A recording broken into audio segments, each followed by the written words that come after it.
What if the homeless man everyone mocked at the gym turned out to be the one person who could save your life? We make judgments every single day. We see someone, and within seconds, we've written their entire story in our heads.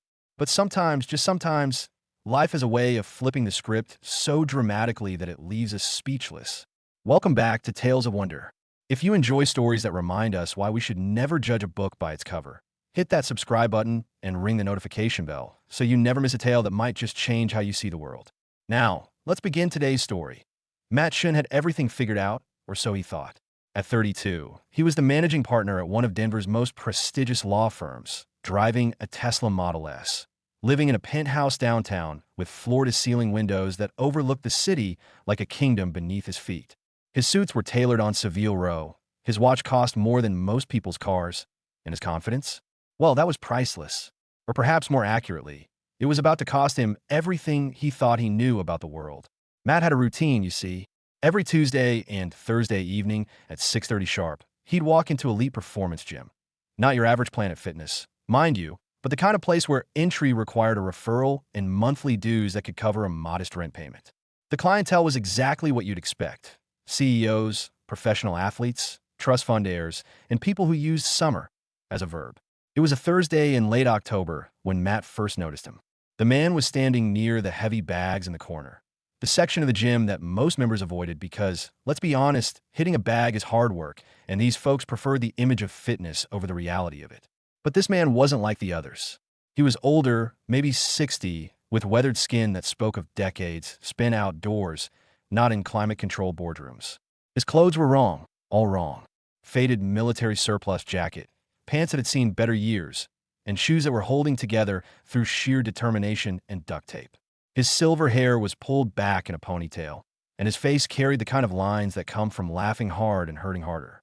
He stood there, perfectly still, just observing the heavy bag as if it were an old friend he hadn't seen in years. Matt caught the eye of his workout partner, Derek, a fellow attorney who specialized in mergers and acquisitions. Derek's expression said everything. How did he get in here? Management's really letting the standards slip, Matt muttered, loud enough to be heard by the small cluster of members nearby. A few chuckled. It felt good, that little rush of superiority. That confirmation that yes, we belong here, and no, he doesn't. The old man didn't react. Didn't even turn his head. He simply removed his jacket, revealing arms that, despite his age, carried a lean, sinewy strength, and approached the heavy bag. What happened next made Matt pause mid-rep on his chest press. The man's first strike was so fast, it was almost invisible. The bag exploded backward with a sound like a gunshot, the chain rattling violently. Then another strike, and another, each one a perfect blend of speed and technique that made Matt realize instantly that this wasn't some lucky punch. This was decades of training condensed into movements so efficient they looked effortless. Within 30 seconds, every person in that section of the gym had stopped what they were doing to watch. The old man flowed around the bag like water, his strikes coming from impossible angles, his footwork so precise it looked choreographed. But it wasn't a show, it was art. Raw, undeniable, beautiful art. Jesus, dead qui vi spirit. Is that actual kung fu? Matt felt something uncomfortable twist in his stomach. Embarrassment? No, that couldn't be it. He had nothing to be embarrassed about. This was still his gym, his territory. This old man was still an outsider who didn't belong. Probably took a few classes at the YMCA back in the day, Matt said, louder than necessary, his voice dripping with dismissiveness. Anyone can throw punches at a bag. The old man stopped. For the first time since Matt had noticed him, the man turned and looked directly at him. His eyes were dark, calm, and held something that made Matt's skin prickle. Not anger, not offense, but something like pity. You're right, the old man said, his voice gravelly but clear. Anyone can throw punches at a bag. The question is whether you're hitting it or whether you're hitting through it. Matt felt his face flush. The audacity of this vagrant, speaking to him like they were equals, like he had any right to offer wisdom in this space. Enlighten us then, master, Matt said, his voice heavy with sarcasm. Several gym members had gathered now, sensing drama. Show us mere mortals the difference. The old man studied him for a long moment, then nodded slowly. All right, but not here. This isn't a demonstration. It's a conversation. And conversations happen between people, not audiences. He gestured toward the corner where the gym kept its traditional martial arts equipment, a space mostly used for Instagram photos by people who'd never thrown a real punch in their lives. Matt should have walked away. Every instinct honed by years of courtroom battles told him this was a trap, that engaging further would only diminish him. But pride, that vicious, seductive pride, made him follow. "Show me one technique," Matt challenged, his arms crossed. "One real technique, and I'll admit you know what you're talking about." The old man smiled, but there was sadness in it. "All right, but I need a volunteer. Someone to receive the technique." "I'll do it," Matt said immediately. Of course he would. He'd taken some self-defense classes in college, done a bit of boxing. How bad could it be? "You sure about that, son?" "Don't call me son." "And yes, I'm sure." The old man sighed. "All right then. I'm going to show you a basic redirection. When I move forward, you throw a punch at my face. Any punch, doesn't matter." Matt stepped into position, suddenly aware that at least 20 people were now watching. Good. Let them see him put this old fool in his place. The man moved forward, slowly, telegraphing his approach. Matt threw a right cross, putting his weight behind it, aiming for the weathered face in front of him. He never saw what happened next. One moment he was punching, the next the world tilted sideways, his own momentum used against him, and suddenly he was on his back on the mat, staring at the ceiling, the wind knocked completely out his lungs. The old man was crouched beside him, one hand gently resting on Matt's chest. Not restraining, just present. "You okay?" the old man asked quietly. Matt gasped, his lungs finally remembering how to work. Humiliation burned through him hotter than any physical pain. Around them, the crowd was silent, and somehow that was worse than if they'd laughed.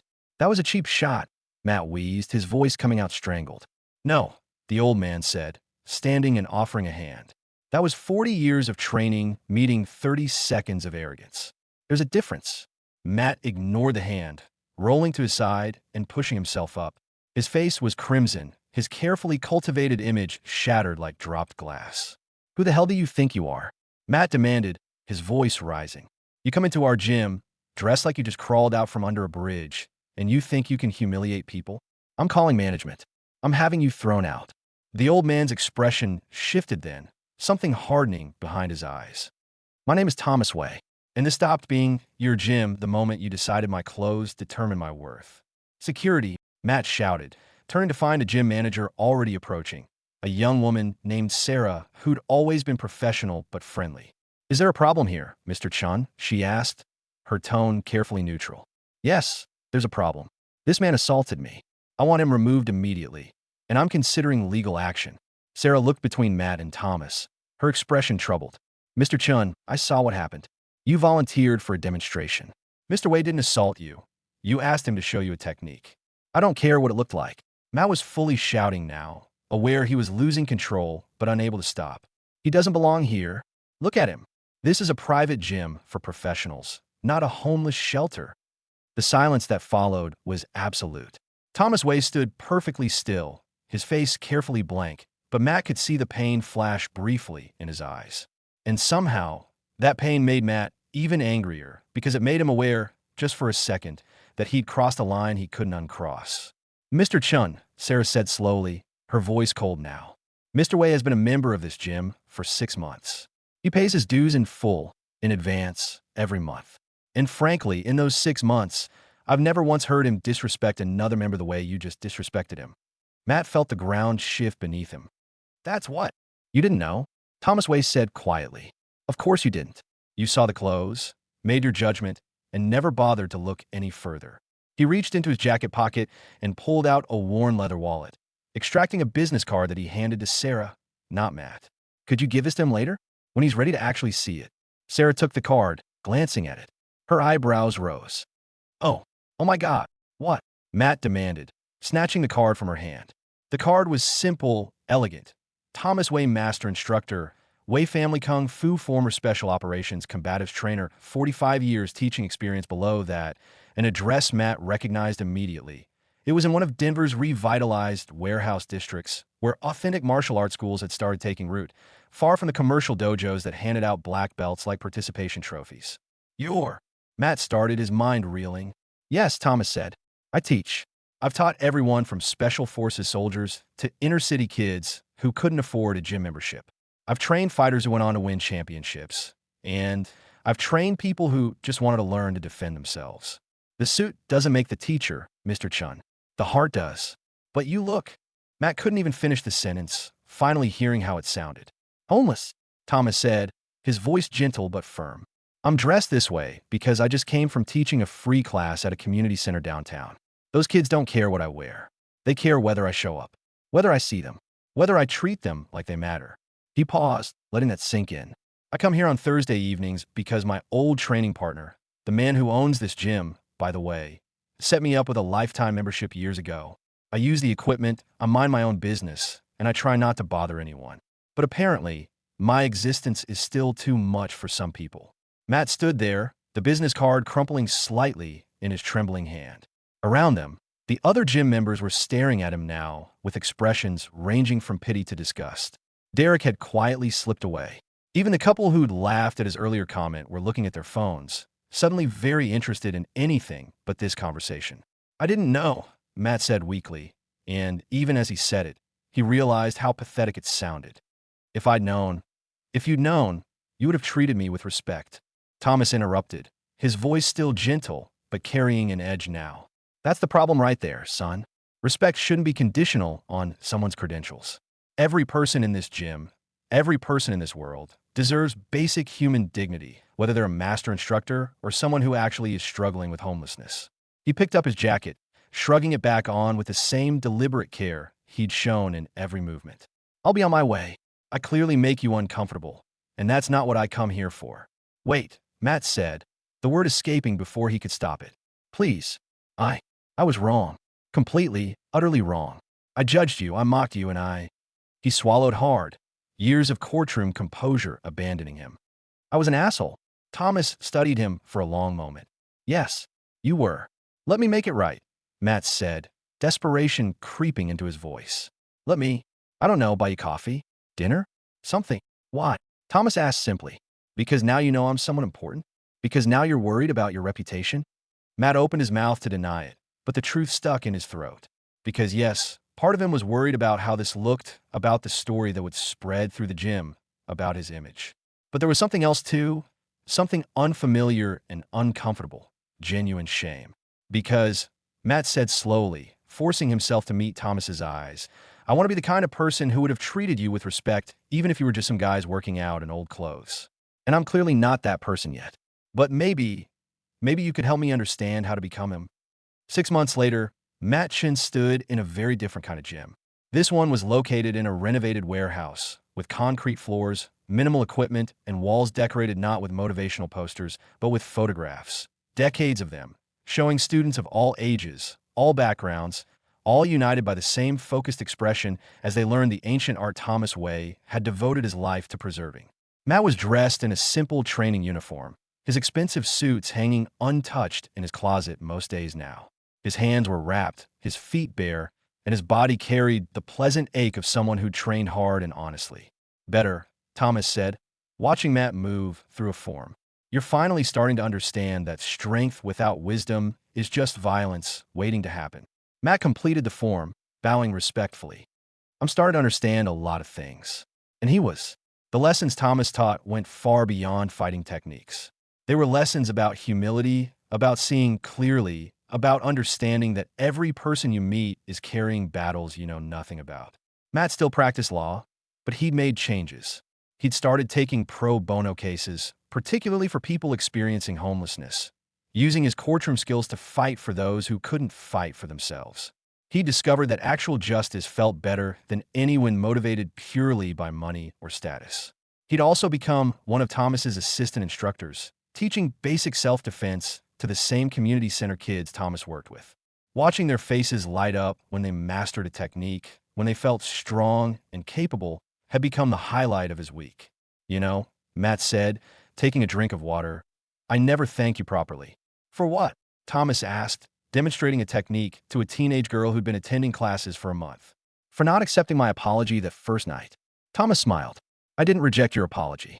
I just refused to let you buy your way out of actually learning something. What if I just walked away? What if I never come back?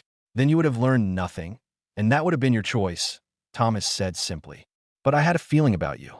Under all that armor, all that pride, there was someone who actually wanted to be better. Someone who was tired of being the villain in his own story. Matt nodded, feeling that familiar tightness in his chest. The one that came with genuine emotion, not the performative kind he'd mastered in courtrooms. The fight did change everything, Matt said quietly. But not because you beat me. Because you showed me who I'd become, and that I didn't have to stay that person. That's the real fight, Thomas agreed. Not against an opponent, but against your own worst instincts. That's the fight we all have to show up for, every single day. A new student entered the gym. A young man, maybe 19, wearing clothes that had clearly seen better days. Matt watched as Thomas greeted him with the same warm respect he showed everyone, regardless of their circumstances. The young man looked nervous, intimidated by the space and the people in it. Matt recognized that look. It was the same look those community center kids had before they realized they were safe here, valued here. Matt walked over, extending his hand. "Hey, I'm Matt. First class." The young man nodded, shaking his hand tentatively. "Yeah, I can't really afford. Nobody gets turned away from here," Matt said, echoing words he'd heard Thomas say 100 times. "We all start somewhere. Welcome." 3 years after that Thursday evening that had changed his life, Matt Chen received a phone call that would test everything he'd learned. His firm was representing a major development company that wanted to demolish several blocks in the warehouse district, blocks that included Thomas Way's school. The senior partners wanted Matt to lead the case. The fee would be enormous, career-defining. Matt stood in his office, looking at the case file, then at the photo on his desk, him and Thomas, along with 30 students of all ages and backgrounds, all wearing training uniforms, all family. He picked up the phone and dialed the senior partner's number. "I can't take this case," Matt said when the partner answered. "What?" "Matt, this is a 7-figure account." "Are you insane?" "Maybe," Matt admitted. "But I've learned that some things can't be bought, sold, or negotiated away. Integrity is one of them. Consider this my notice. I'm leaving the firm." He hung up before he could second-guess himself, feeling a strange lightness spread through his chest. 2 hours later, he walked into Thomas's school. The master instructor was working with a group of beginners, his movements still graceful despite his 63 years. "Sifu," Matt said, using the respectful term he'd earned the right to use. "I need to talk to you about something." Thomas excused himself from the class. "What is it?" "They're trying to take your school. The building's been targeted for demolition." Thomas's face remained calm, but Matt could see the pain behind his eyes. "How long do we have?" "That depends," Matt said, "because I just quit my job to fight them. And I'm going to need your help finding every lawyer, activist, and community organizer in this city who believes that some things matter more than profit margins." Thomas stared at him for a long moment, then smiled, a real smile, wide and genuine. "You know we might lose." "Yeah," Matt said, "but we're going to fight anyway. Because that's what you taught me. Not how to avoid losing, but how to stand up for what matters, regardless of the outcome." "Then let's begin," Thomas said. "Here's something to think about. When was the last time you made a snap judgment about someone based purely on their appearance, only to discover you were completely wrong? How did that change you? And more importantly, what did you do differently the next time?" If this story resonated with you, give it a thumbs up and drop a comment sharing your thoughts. Have you ever misjudged someone and learned an important lesson? Or have you been on the receiving end of snap judgments? Your stories help build our community and remind us all why compassion matters. And if you want more tales that challenge how we see the world, hit that subscribe button and ring the notification bell. Every story we share is an opportunity to become a little wiser, a little kinder, and a little more aware of our own blind spots. Thanks for spending this time with me today. See you in the next video.